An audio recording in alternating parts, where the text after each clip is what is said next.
Welcome to our Huddersfield Town match preview. I'm Katherine Hannah, our Huddersfield Town commentator. Paul Ogden alongside me. This weekend, Huddersfield travel to Millwall.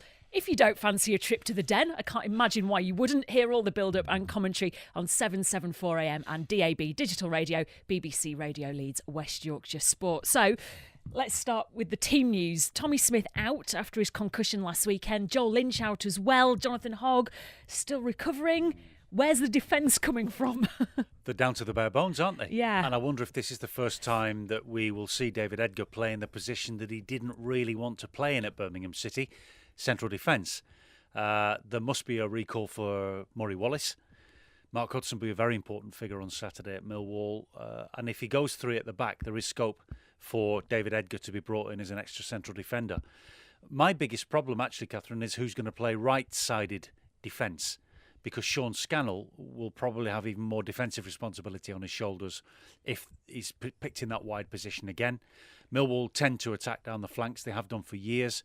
And though they've got plenty of problems of their own to solve, Huddersfield Town look a little bit threadbare after all those exits in the transfer window.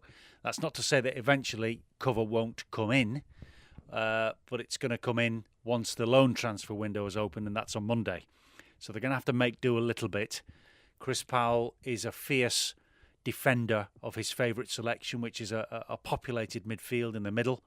I prefer Edgar to play there in his preferred position, especially if Jonathan Hogg doesn't make it. But there aren't many other options. Up front is also interesting as well. Naki Wells is available, we understand, after his foot injury, had the scan and that's all okay. But we now have Ishmael Miller to throw into the mix as well. So him, Wells and Vaughan, would you expect Miller to start? Good question again. I don't know the answer, otherwise I wouldn't have hesitated. But I've always thought, since James Vaughan came back so heroically with his face mask at Wigan, I've thought he's been a bit tentative. Naki Wells had a terrible injury to his foot when he got brought off so early against Leeds United last week. So actually both Vaughan and Wells might go on the injured list, and we might see Miller start up front on his own. Chris Powell's not going to tell us the whole story anyway before kick-off. He never does.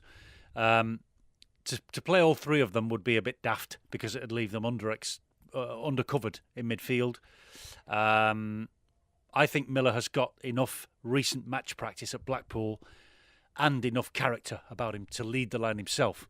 And maybe you bring a less than 100% fit Wells and Vaughan off the bench. I'd quite like to see that, just to freshen it up a little bit. But Wells might start with Miller as well if he's 100% fit and recovered from Leeds. He's definitely very eager to start and has scored on his debut a couple of times before as well at previous clubs. So we'll see what happens with that. Millwall are fighting for their lives. It seems that Ian Holloway has gone with an etch-a-sketch approach in January and has shaken it and got rid of everything and started again. 8 players out, 8 players in. It's pretty much a new team. He's got Michael Tong in from Leeds. He's got Jordan Archer in from Spurs in the goalkeeping position. So a lot of changes. Millwall are going to be no pushover, are they? No, the changes at the moment seem to have worked, though, Catherine. Hooijveld, the Dutch central defender, is a very good acquisition. He's got experience at Southampton and Norwich recently. And he seems to have worked, because they've got 2 clean sheets to their name in the last 2 games.